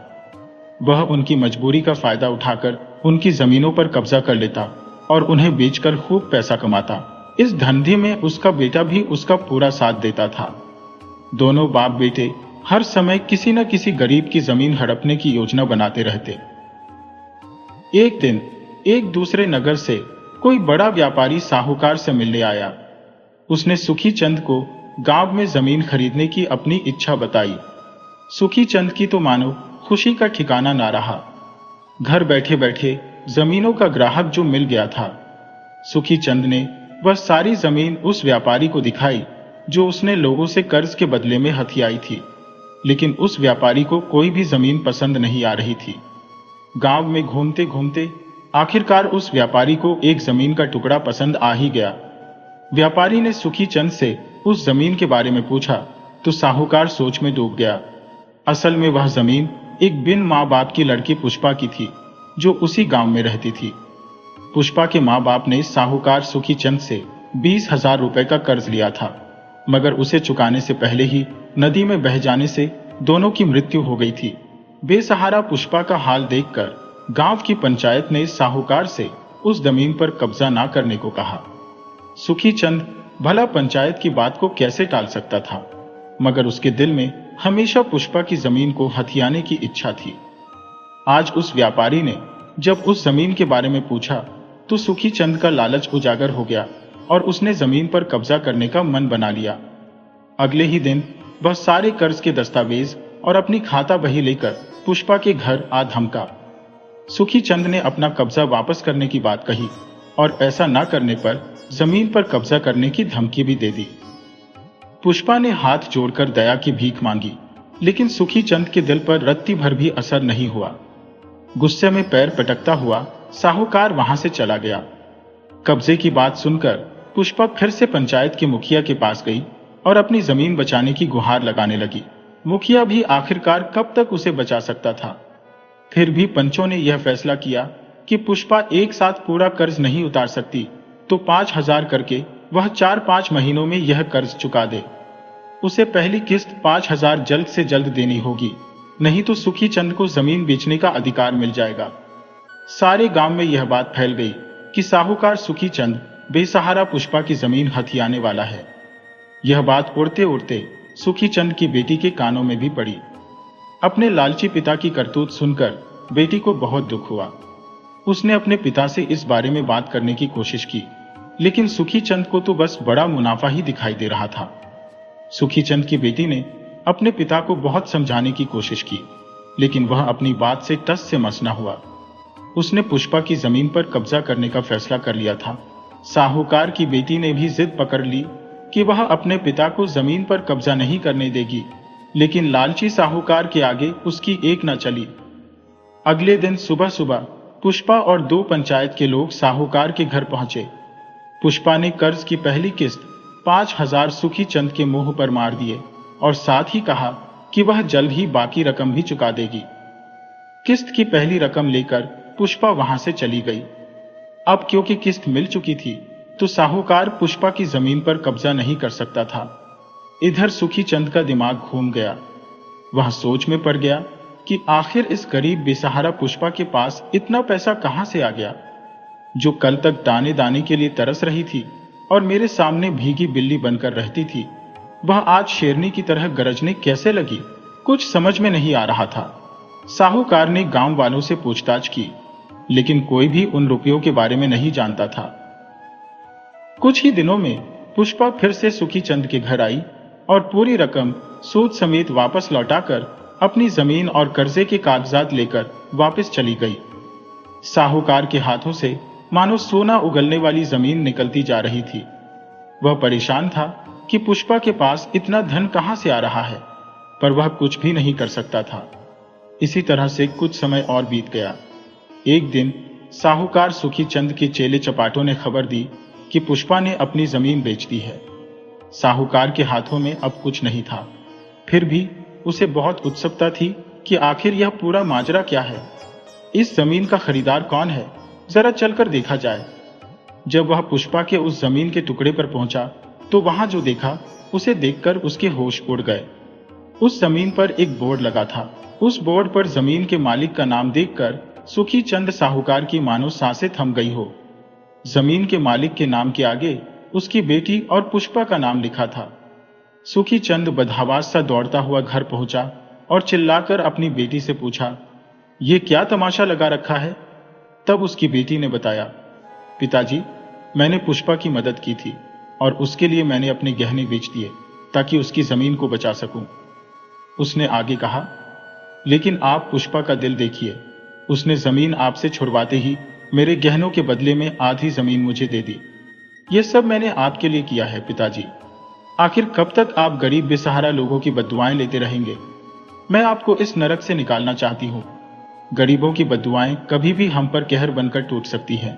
अपनी बेटी का एक एक शब्द सुनकर सुखी चंद की छाती चीरती हुई जा रही थी। वह अपनी ही औलाद की नजरों में गिर चुका था। बेटी की बातें सुनते सुनते सुखी चंद की आंखों में आंसू आ गए। वह वहीं पर अपने घुटनों पर आ गया और अपने हाथों से अपना चेहरा छुपा लिया और बेतहाशा रोने लगा। पिता की आंखों से पश्चाताप के आंसू निकलते देखकर बेटी को समझ में आ गया कि उसके पिता फिर से किसी गरीब की जमीन हड़पने की कोशिश नहीं करेंगे। शर्मिंदा सुखी चंद ने अपनी बेटी से भविष्य में कभी किसी की जमीन ना हड़पने का वचन दिया। इस तरह से एक बेटी ने अपने पिता को सूदखोरी के नर्क से बाहर निकाल दिया।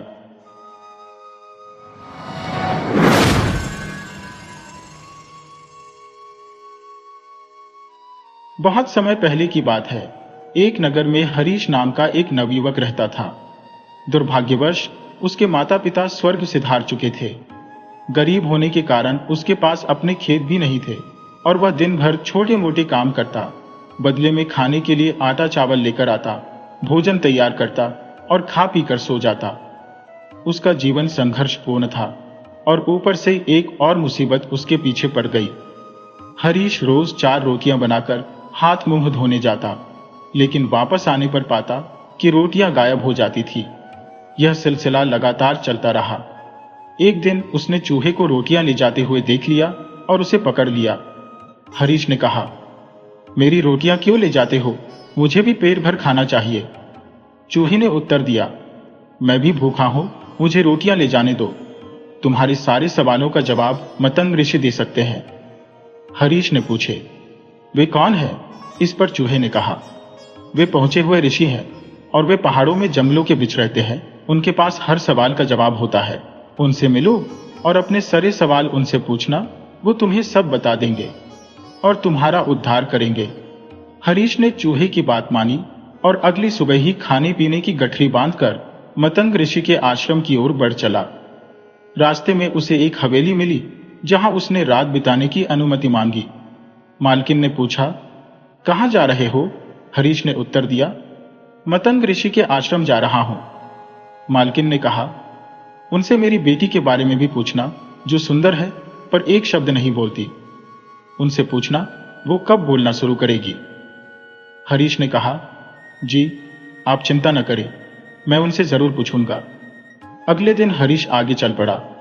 रास्ता कठिन था, बर्फीले पहाड़ थे। तभी उसे एक तपस्वी मिले जो तपस्या कर रहे थे। हरीश ने उनसे मार्गदर्शन मांगा। तपस्वी ने कहा, मैं तुम्हारा सफर आसान बना दूंगा, पर तुम मेरे प्रश्न का उत्तर लेकर आना। आप खुद जब उनका पता जानते हैं तो आप ही क्यों नहीं पूछ लिए? इस पर तपस्वी ने कहा, मैं यहां से नहीं जा सकता। अगर गया तो मेरी तपस्या भंग हो जाएगी। इसलिए तुम उनसे मेरा यही प्रश्न पूछना कि मेरी तपस्या कब पूरी होगी। हरीश ने तपस्वी का प्रश्न पूछने का वादा किया और तपस्वी ने अपने विद्या से पहाड़ पार करा दिया। आगे हरीश को एक विशाल नदी मिली जिसे पार करना कठिन था। उसे नदी के किनारे एक बड़ा सा कछुआ दिखाई दिया। उसने एक बड़े कछुए से मदद मांगी। कछुए ने उसे अपनी पीठ पर बिठाकर नदी पार कराई। रास्ते में कछुए ने पूछा, कहां जा रहे हो? हरीश ने उत्तर दिया, मतंग ऋषि से मिलने। कछुए ने कहा, यह तो बहुत अच्छी बात है, मेरे प्रश्न का उत्तर भी उनसे पूछना। मैं एक असाधारण कछुआ हूं, मैं अपनी इच्छा से उड़ सकता हूं, पर मैं इस नदी से उड़ नहीं पा रहा हूं। उनसे यही पूछना है कि मैं यहां से कब उड़ सकूंगा। हरीश ने कछुए का प्रश्न पूछने का भी वादा किया। ऋषि का आश्रम नदी पार करने के बाद कुछ दूर दिखाई देने लगा। हरीश ने प्रवेश किया तो वहां के वातावरण ने उसका स्वागत किया। संध्या के समय ऋषि ने दर्शन दिए और बोले, पुत्र, तुम्हारे 3 प्रश्नों का उत्तर दे सकता हो, पूछो अपने प्रश्न। हरीश असमंजस में पड़ गया कि वह अपने प्रश्न पूछे या उसकी मदद करने वाले मालती, तपस्वी और कछुए के प्रश्न पूछे। उसने सोचा कि उसे उन लोगों का उपकार नहीं भूलना चाहिए और उनसे किए वादे को निभाना चाहिए। उसने निश्चय किया कि वह खूब मेहनत करेगा और अपनी जिंदगी बदल देगा, लेकिन पहले उन लोगों की जिंदगी में बदलाव लाना जरूरी है। हरीश ने पहले हवेली की मालकिन की बेटी के बारे में पूछा। ऋषि ने उत्तर दिया, जैसे ही उसका विवाह होगा वह बोलना शुरू कर देगी। फिर हरीश ने तपस्वी के मोक्ष प्राप्ति के बारे में पूछा। ऋषि ने कहा, जब वह अपनी विद्या किसी और को सौंप देगा तब उसे ज्ञान की प्राप्ति होगी। इसके बाद हरीश ने कछुए के प्रश्न का उत्तर मांगा। ऋषि ने कहा, यदि कछुआ अपने कवच से मुक्त हो जाएगा तो वह उड़ सकेगा। अगली सुबह हरीश ने ऋषि के चरण स्पर्श किए और वहां से प्रस्थान किया। सबसे पहले उसे कछुआ मिला। उसने कछुए को ऋषि का उत्तर बताया। कछुए ने कहा, यदि मैं अपना कवच उतार दूं तो मैं उड़ सकूंगा। उसने तुरंत अपना कवच उतार दिया, जिससे ढेर सारे हीरे मोती झड़ने लगे।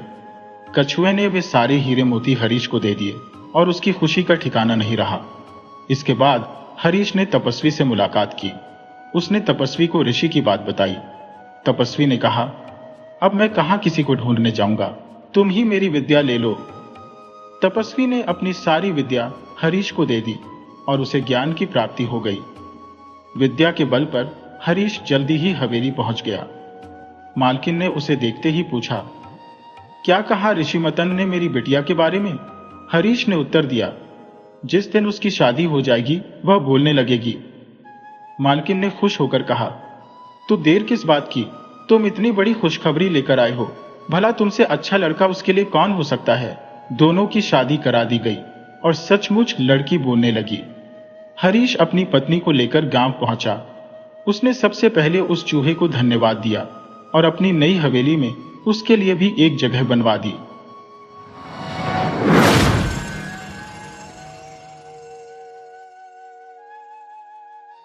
यह कथा बहुत पुरानी है।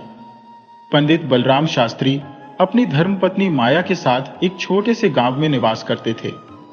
माया की अरसे से एक हार की प्रबल अभिलाषा थी। उन्होंने अनेकों बार पंडित जी से हार की मांग की थी, किंतु पंडित जी हर बार टाल देते थे। वे स्पष्ट शब्दों में कहते थे कि उनके पास इतने पैसे नहीं हैं। पंडित जी अपने तर्कों से हमेशा अपनी बात को सही साबित करने की कोशिश करते थे। वे कहते थे कि गहनों का कोई फायदा नहीं होता, यह धातु तो अच्छी भी नहीं है।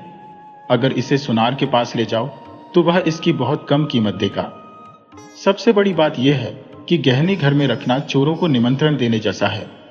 थोड़ी देर की सजावट के लिए इतनी मुसीबत मोल लेना बुद्धिमानी नहीं है। बेचारी माया तर्कशास्त्र में पारंगत नहीं थी, इसलिए वह पंडित जी की बातों के आगे निरुत्तर हो जाती थी।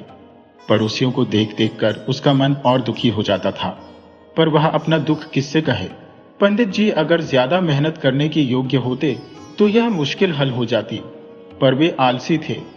अधिकांश समय भोजन और विश्राम में ही बीतता था। माया की बातों को सुनना उन्हें मंजूर था, लेकिन उनकी नींद में कोई कमी नहीं आती थी। एक दिन पंडित जी पाठशाला से लौटे तो देखा माया के गले में एक सोने का हार जगमगा रहा था। हार की चमक से माया के मुख का तेज और बढ़ गया था। पंडित जी ने माया को इतना सुंदर कभी नहीं देखा था। उन्होंने पूछा, यह हार किसका है? माया ने कहा, पड़ोस में जो बाबूजी रहते हैं उन्हीं की स्त्री का है। आज उनसे मिलने गई थी। यह हार देखा तो मुझे बहुत पसंद आया। तुम्हें दिखाने के लिए यह हार पहनकर चली आई। अब बस एक तू भी मुझे ऐसा ही हार बनवा दो। पंडित जी बोले, दूसरे की चीज नाहक मांग लाई हो, कहीं चोरी हो गई तो हार बनवा कर देना पड़ेगा, और बदनामी होगी सो अलग। माया ने कहा, मैं तो ऐसा ही हार लूंगी। जब सभी पहनती है तो मैं क्यों ना पहनूं? सब कुएं में कूदे तो तुम भी कुएं में कूद पड़ोगे क्या? सोचो तो, इस वक्त इस हार की कीमत 800 रुपए से कम नहीं है। अगर 1 रुपया प्रति सैकड़ा ब्याज रखा जाए तो यह वर्ष में 1000 रुपए के लगभग हो जाएंगे। लेकिन 2 वर्ष बाद यह तुम्हारा हार मुश्किल से 400 रुपए का ही रह जाएगा। इतना बड़ा नुकसान उठाकर हार पहनने का सुख लोगी तो उसका क्या फायदा? पंडित जी ने कहा, तुम ऐसा करो, यह हार वापस कर दो और भोजन कराओ और आराम से सो जाओ। यह कहते